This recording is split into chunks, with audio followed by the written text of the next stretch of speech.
Assalamualaikum warahmatullahi wabarakatuh.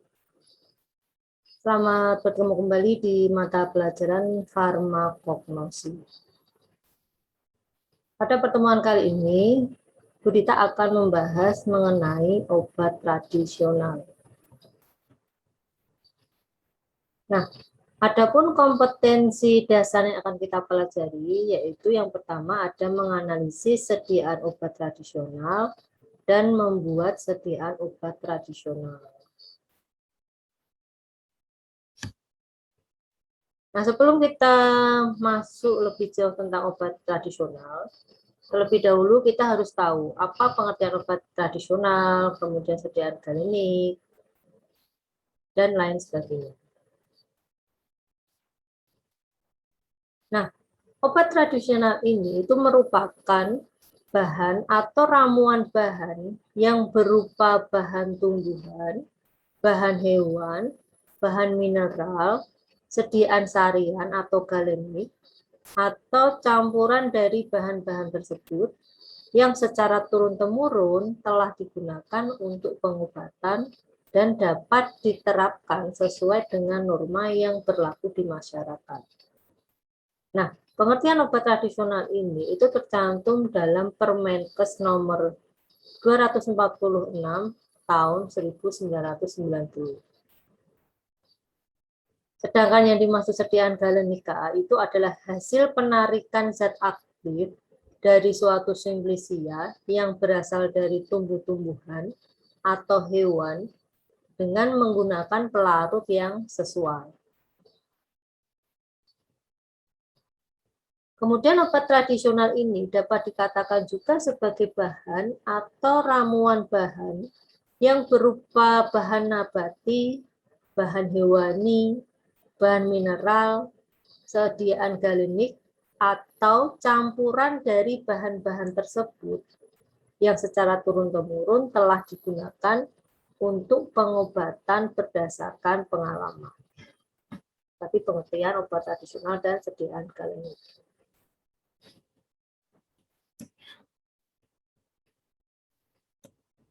Nah, kemudian kita masuk ke penggolongan obat tradisional. Obat tradisional itu berdasarkan Permenkes RI nomor 7 tahun 2012 tentang registrasi obat tradisional itu digolongkan menjadi 4. Yang pertama, itu ada obat tradisional produk dalam negeri. Maksudnya apa? Maksudnya obat tradisional ini itu dibuat atau dikemas di dalam negeri. Kemudian yang kedua ada yang namanya obat tradisional kontrak ya. Nah, obat tradisional ini itu adalah obat tradisional yang seluruh atau sebagian tahap pembuatannya itu dilimpahkan kepada industri obat tradisional atau usaha kecil obat tradisional berdasarkan kontrak. Kemudian ada yang namanya obat tradisional lisensi. Nah, yang dimaksud obat tradisional lisensi itu adalah obat tradisional yang seluruh tahap pembuatannya itu dilakukan oleh industri obat tradisional atau usaha kecil obat tradisional di dalam negeri atas dasar lisensi. Kemudian yang keempat itu ada yang namanya obat tradisional impor. Nah, yang dimaksud dengan obat tradisional impor ini itu adalah obat tradisional yang seluruh proses pembuatan sampai dengan pengemasan primernya itu dilakukan oleh industri di luar negeri yang dimasukkan dan diedarkan di wilayah Indonesia. Jadi, untuk yang tradisional impor ini itu pembuatan sampai pengemasannya itu di luar negeri, tapi untuk dijualnya di Indonesia. Kemudian, berdasarkan cara pembuatan, jenis klaim atas penggunaan, dan tingkat pembuktian khasiat obat tradisional itu dikelompokkan menjadi 3.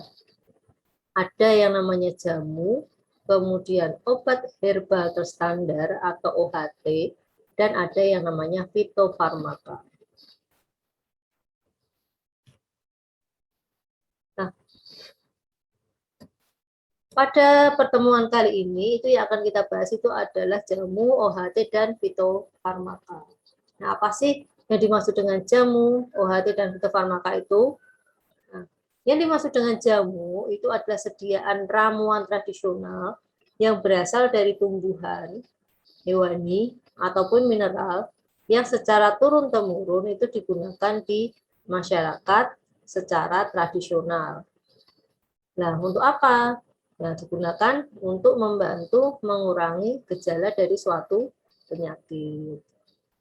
Kemudian yang dimaksud dengan obat herbal standar itu adalah jamu yang sudah dibuat dari ekstrak atau hasil penyarian, baik yang berasal dari tumbuhan, hewan, maupun mineral, yang telah dibuktikan keamanan dan khasiatnya secara ilmiah dengan uji praklinik dan bahan bakunya telah distandarisasi.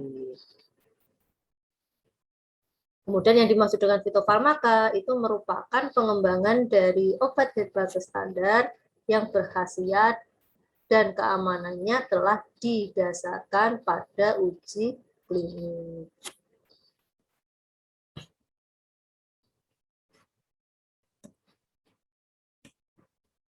Nah, adapun logo dari jamu dan obat herbal standar serta fitofarmaka bisa dilihat pada gambar berikut ini. Nah, kemudian apa sih arti dari logo-logo tersebut? Nah, kita bahas satu persatu dari logo jamu. Nah, logo jamu ini berupa lingkaran yang melambangkan sebuah proses dan menyatakan bahwa produk tersebut itu aman. Nah, dalam logo jamu itu ada gambar jari-jari daun yang menunjukkan proses pembuatan jamu yang cukup sederhana. Sedangkan warna hijaunya itu melambangkan keanekaragaman hayati alam Indonesia. Kemudian kita lihat logo obat herbal terstandar. Ini gambarnya berupa jari-jari daun yang membentuk 3 bintang. Adapun artinya yaitu bentuk lingkaran itu melambangkan sebuah proses dan menyatakan bahwa produk itu tersebut benar-benar aman sama ya. Nah, kemudian yang kedua itu gambar jari-jari daun yang membentuk 3 bintang. Ini itu melambangkan serangkaian proses pembuatan obat herbal standar yang cukup kompleks. Dengan warna hijau melambangkan keanekaragaman hayati alam Indonesia. Nah, kemudian apa sih artinya logo dari fitofarmaka? Nah, logonya untuk yang bentuk lingkaran ini sama ya, melambangkan sebuah proses dan menyatakan bahwa produk tersebut itu aman. Sedangkan gambar jari-jari daun yang membentuk bintang ini ya, itu melambangkan serangkaian proses pembuatan fitofarmaka yang lebih kompleks. Kemudian, warna hijau itu melambangkan keanekaragaman hayati alam Indonesia. Jadi untuk logo jamu itu berupa jari-jari daun, kemudian untuk yang OHT berupa jari-jari daun yang membentuk 3 bintang, sedangkan untuk yang fitofarmaka itu berupa gambar jari-jari daun yang berbentuk bintang, di mana bintangnya ini bercabang.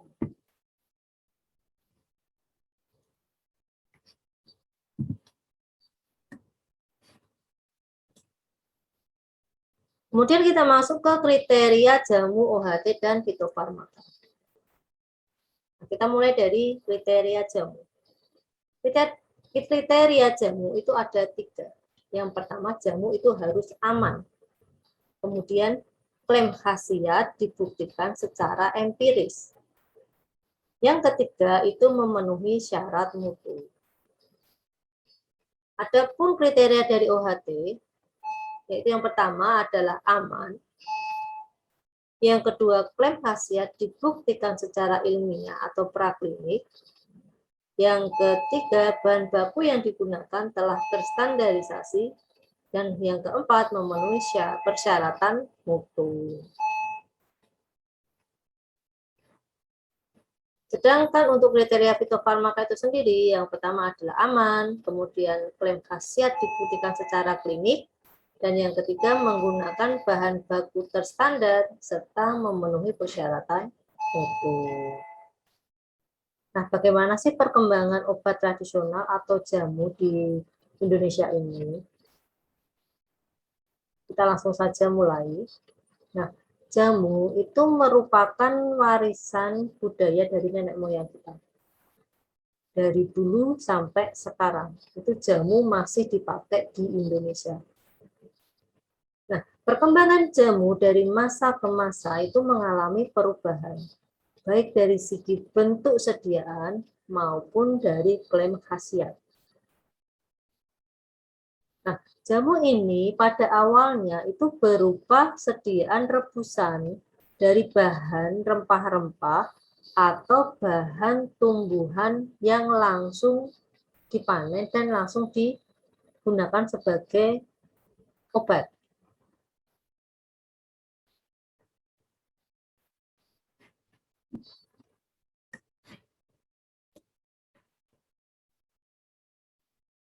Kemudian apa sih buktinya kalau jamu ini itu digunakan sejak ribuan tahun yang lalu?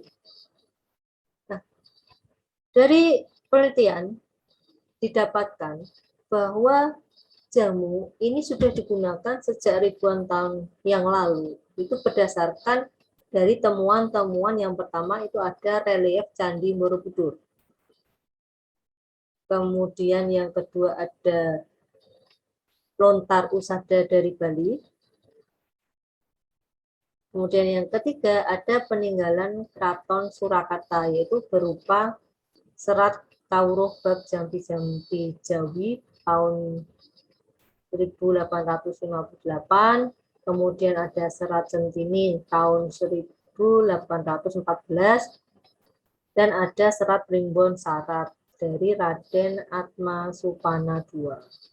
Nah, itu semuanya adalah bukti bahwa jamu itu digunakan sudah sejak ribuan tahun yang lalu.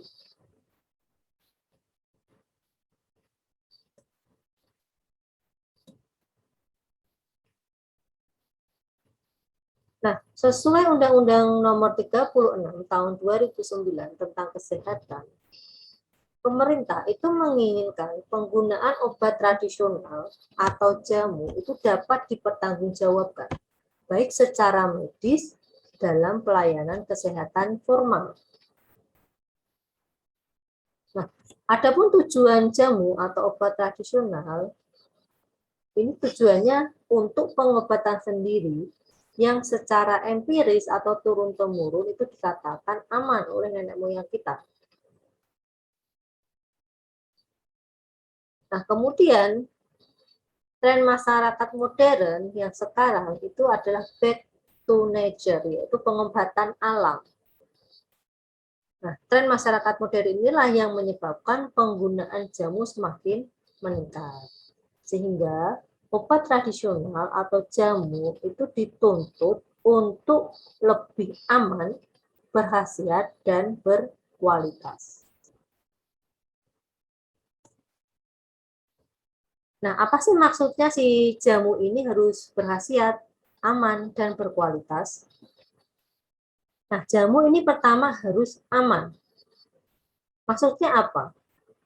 Aman, yaitu adalah obat tradisional ini itu tidak menimbulkan efek yang merugikan atau membahayakan bagi masyarakat yang menggunakannya.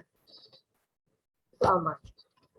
Kemudian maksudnya berkhasiat itu adalah obat tradisional ini itu secara ilmiah nyata, teruji, mempunyai khasiat yang diinginkan yang selama ini diklaim di masyarakat. Jadi tidak hanya katanya saja, tapi ada buktinya bahwa si jamu ini benar-benar berkhasiat. Kemudian berkualitas. Apa maksudnya berkualitas? Yaitu jamu atau obat tradisional ini diformulasikan dari bahan baku yang benar. Formula dan bentuk sediaannya itu diperoleh dari sumber yang dapat dipertanggungjawabkan. Dan jamu dibuat dengan kaidah CPOTB, yaitu cara pembuatan obat tradisional yang baik.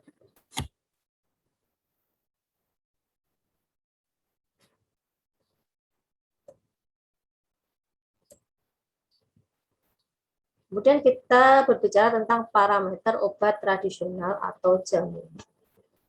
Nah, ada pun beberapa contoh jamu itu yang sering kita konsumsi, diantaranya ada cabai puyal, beras kencur, dan kunir asam. Nah, dikarenakan biaya kesehatan dan obat-obatan itu mahal, maka menyebabkan tidak semua masyarakat itu terlayani oleh sistem dari pemerintah kesehatan. Kemudian masyarakat mencari alternatif pengobatan yaitu berupa jamu. Nah, dengan adanya penggunaan jamu oleh masyarakat, maka penggunaan jamu ini semakin meningkat. Sehingga ada beberapa oknum yang memanfaatkan momen tersebut untuk memproduksi jamu yang mengandung namanya bahan kimia obat atau disingkat dengan BKO. Nah, hal ini itu merugikan kesehatan masyarakat. Nah, kenapa kok merugikan? Ya, karena di dalam jamu tersebut nanti adanya efek samping yang berbahaya dari bahan kimia obat yang ditambahkannya tadi. Nah, sehingga untuk melindungi masyarakat akan bahayanya BKO, maka dibuatlah parameter jamu.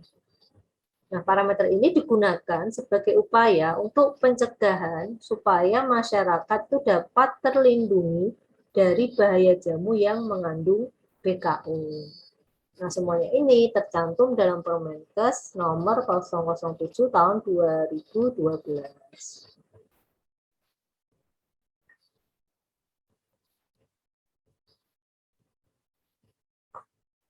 Kemudian, menurut Peraturan Menteri Kesehatan Republik Indonesia nomor 7 tahun 2012 pasal 7 itu disebutkan bahwa obat tradisional itu dilarang mengandung hal-hal sebagai berikut. Yang pertama, obat tradisional itu dilarang mengandung etil alkohol lebih dari 1%. Kecuali, tapi ada kecualinya, yaitu kecuali dalam bentuk sediaan tinktur yang digunakan dengan pengenceran. Itu boleh lebih dari 1%. Kemudian yang kedua, obat tradisional itu dilarang mengandung bahan kimia obat yang merupakan hasil isolasi atau sintetik berkhasiat obat. Yang ketiga, obat tradisional dilarang mengandung narkotik dan psikotropika, itu jelas ya. Kemudian yang keempat, obat tradisional dilarang mengandung bahan lain yang berdasarkan pertimbangan kesehatan dan atau berdasarkan penelitian itu membahayakan kesehatan, itu tidak boleh. Jadi ada empat kandungan yang tidak boleh dicampurkan di dalam obat tradisional.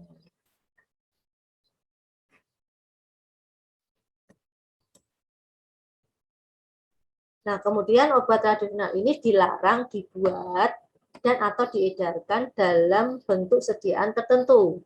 Yang pertama, itu obat tradisional tidak boleh dibuat dalam bentuk sediaan intravaginal. Nah, yang dimaksudkan lewat vagina itu tidak boleh. Kemudian yang kedua, obat tradisional ini dilarang dibuat dalam bentuk sediaan obat tetes mata. Itu juga tidak boleh. Yang ketiga, obat tradisional ini tidak boleh dibuat dalam bentuk sediaan parenteral, tidak boleh. Ya. Yang dimasukkan melalui pembuluh darah itu tidak boleh. Kemudian yang keempat, obat tradisional ini dilarang dibuat dalam bentuk sediaan supositoria, itu tidak boleh. Nah, kecuali diperbolehkan, yaitu digunakan untuk obat wasir, itu baru boleh ya. Boleh dibuat sediaan suppositoria, tapi hanya untuk obat wasir. Nah, mungkin sekian dulu materi yang bisa Bu Dita sampaikan pada pertemuan kali ini tentang obat tradisional. Sebelumnya Bu Dita ucapkan terima kasih kepada kalian yang sudah menonton video ini dari awal sampai akhir.